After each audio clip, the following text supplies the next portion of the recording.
Good morning. Today is November 23rd, and this is Psychic Medium Danielle Garcia with your energy forecast for the week. How's everybody doing? The Schumann resonance was certainly spiking over the weekend. Today, knock on wood, I have checked in and it's vibing at a 12. So not too far off its normal 7.83 measurements. Thank you, God. We have moved out of post-shadow Mercury retrograde. Super awesome again. And this week, we're in the threshold of the lunar eclipse. The lunar eclipse is coming November 30th, which also happens on a Gemini full moon. So lots of different energies coming forward. Theme of the week seems to be gratitude, moving forward into more of the energy and vibration of gratitude to raise the vibe, as well as heart openings. When we're thinking from our mind, depending on which part of our mind we're thinking with, unconscious, conscious, super conscious, et cetera, et cetera, et cetera, we receive different information when we're connecting with our mind as opposed to connecting with our heart, right? So this week is all about heart openings. It's about becoming consciously centered in your heart. Now, not so easy for a lot of empaths to do in the midst of pandemic and politics and yada, yada, yada, right? So there's lots of different things going on. Absolutely. When you are coming up against the anxiety, the fear, the rage, the overwhelm, the depression, etc., it's so incredibly important to do our best just to take a step, to stop. Deep breath. Okay. Source, creator, God, show me truth. Align with the higher self. Align with your soul. Align with your spirit. Take some deep breaths. Show me truth. Not everything out there is truth right now, and I think most of us realize that. I'm hoping most of us realize that. It's super easy, again, to get caught up in that wave of, fear and anxiety. Are there things to fear? Sure. Are there things to be anxious about? Absolutely. But it's also incredibly important to have faith, to hold that line of light. Because when we lose that connection to higher self, when we lose that connection to source, when we lose that connection to creator, and instead choose to vibe in negativity and fear and overwhelm and depression, well, it's hard to get back up on the saddle again, so to speak. And faith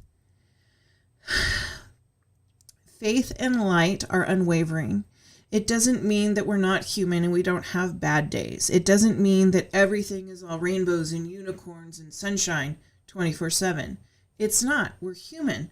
We get stuck in our egos. We get stuck in our anxiety. But now more than ever before, because of where we are as humans, because of where we are planetarily, because of where we are with the vibes in the universe, it is so important to hold on to faith and light more than ever, ever, ever before. So when you're feeling low, reach out to someone. Don't just sit there and dwell and go down the rabbit hole of darkness. Reach out, pray, get outside, play with your animals, grab some stones, listen to some music, do a meditation, go outside your comfort zone. Because once we all begin vibing in anxiety and depression, it's a lot harder to get out of that hole, right? This week, again, because of where we are, still feeling that Scorpio energy, it's about shedding layers of untruths. It's about revealing lies and secrets from others as well as ourselves. Sometimes we keep telling ourselves, okay, it's all right. It's going to get better. It's okay. I'm fine. It's all right. I'm just going to stay here in this job, in this relationship, in this house, and this, that, and this, the other. Well, now's the time to really, really look at truth. Again, show me truth. Source, show me truth. Higher self, show me my truth. Show me what I can't see. Show me what is not being easily revealed to me in this given moment in time. Because we are in this threshold of the lunar eclipse, that also activates a lot of energies. It brings forward much emotion. So those of us that tend to be very emotional, like myself, can definitely be activated and triggered. This is also about, this particular eclipse relates to your connection with uncertainty and change in relationships, as well as your abundance.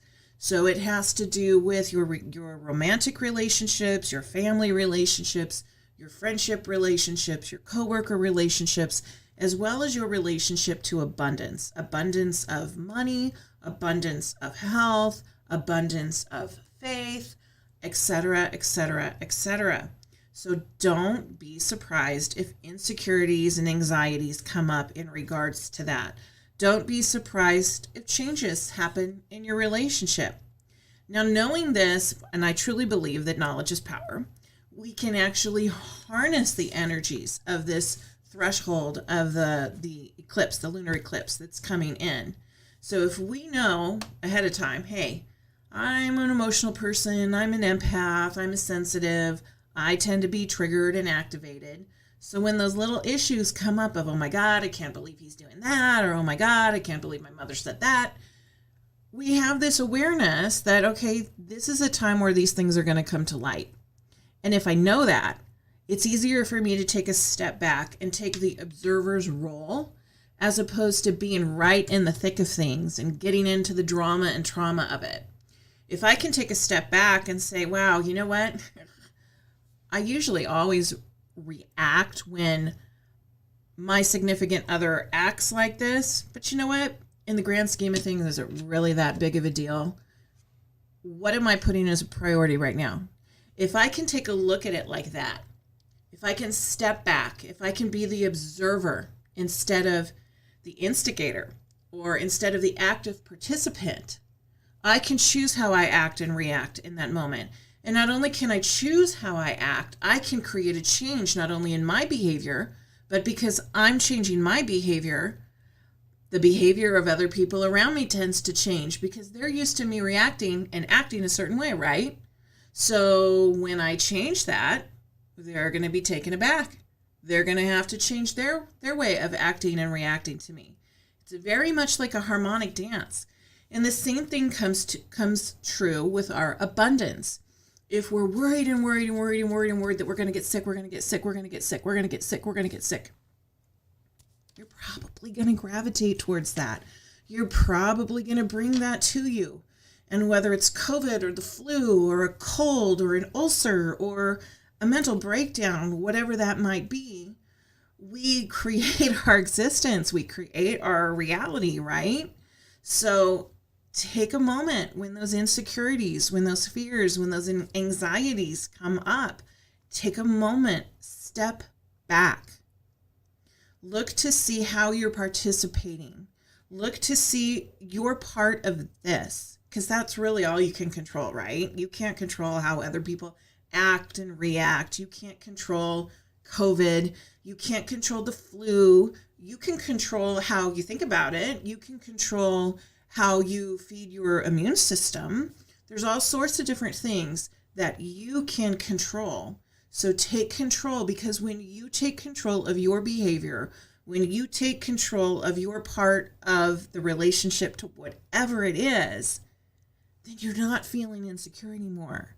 Then you're not feeling anxious because you have a plan. You know what you're doing. You know how you're going. You know what the outcome will be according to your actions and your belief system. Money, money, money is a huge, huge, huge factor this week. How you think about money, what your relationship to money is, how you bring in money. So think about that. Do you feel like you are an abundant person? Do you feel that money is an energetic exchange? Do you feel that money flows into your life easily? Or do you feel like you have to work your ass off overtime to ever get ahead? Or do you ever feel like you're getting ahead?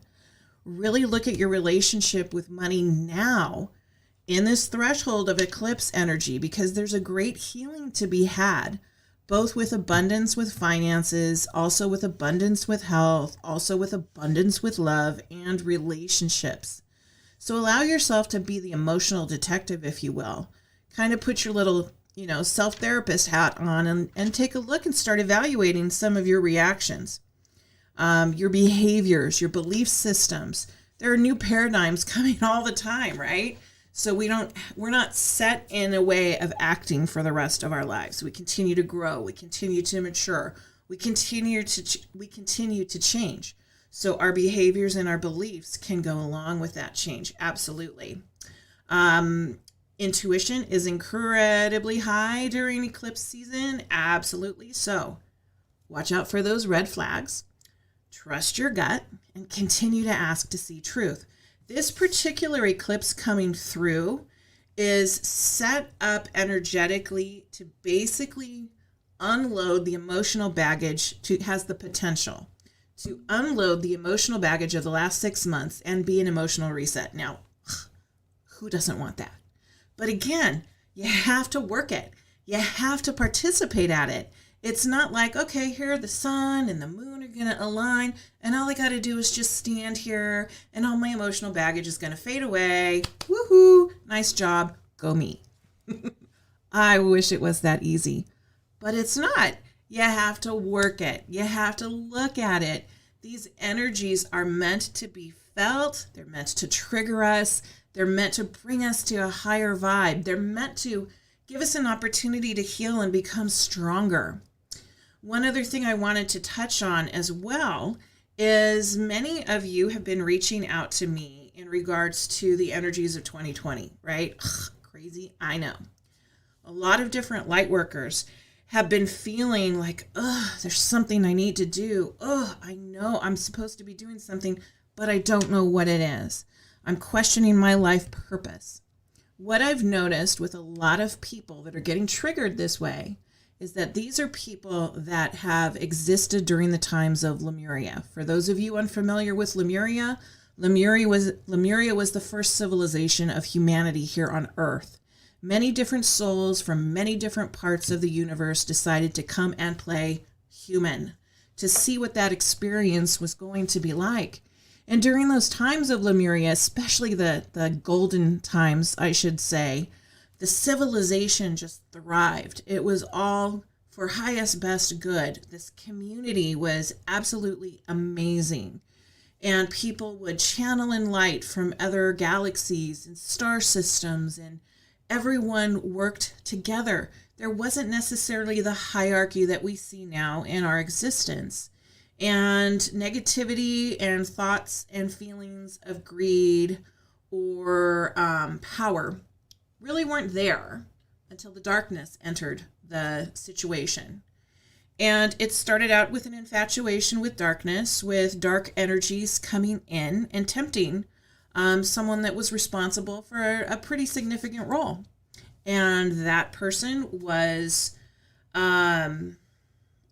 basically captivated with promises of power and greed and et cetera, et cetera, et cetera. And a lot of things began to change in Lemuria.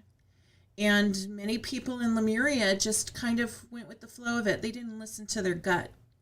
They didn't see the changes coming forward. They didn't want to see the changes because they wanted to believe what was being told to them. Even though they felt differently, even though they felt that this was an untruth, even though they felt that there were secrets to be uncovered.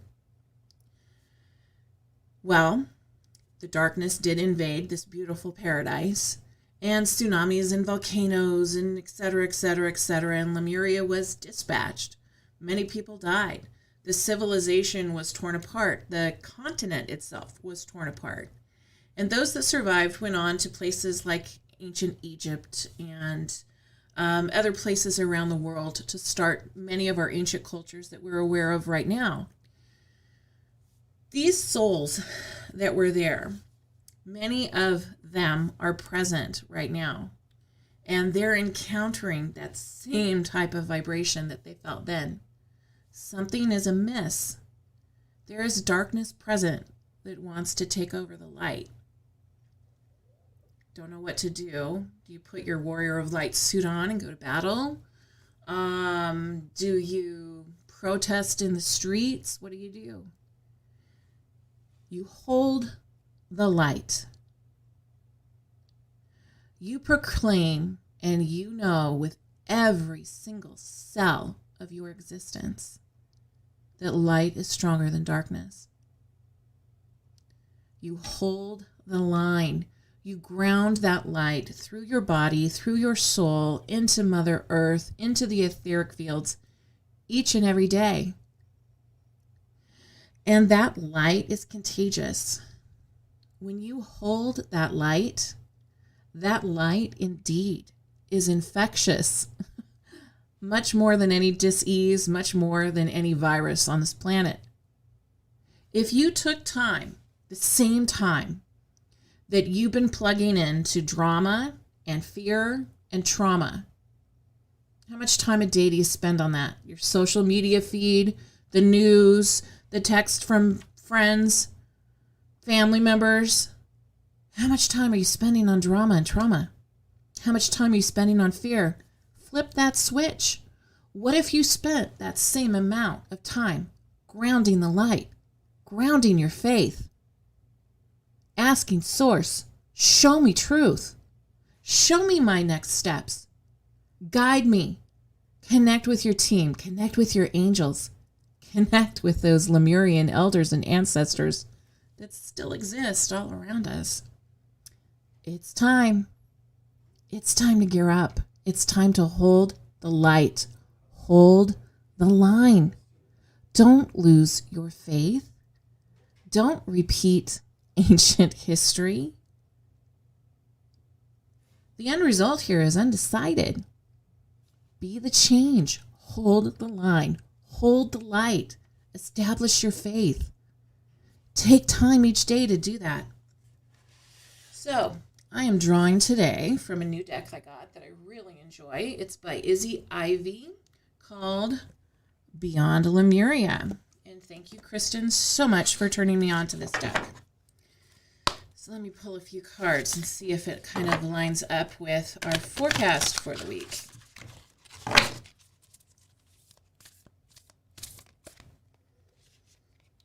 First card. Star Seer, number 46. Check her out. Okay. Star Seer. To me, this card is saying, note your connection to the star systems. Note your connection to the planets.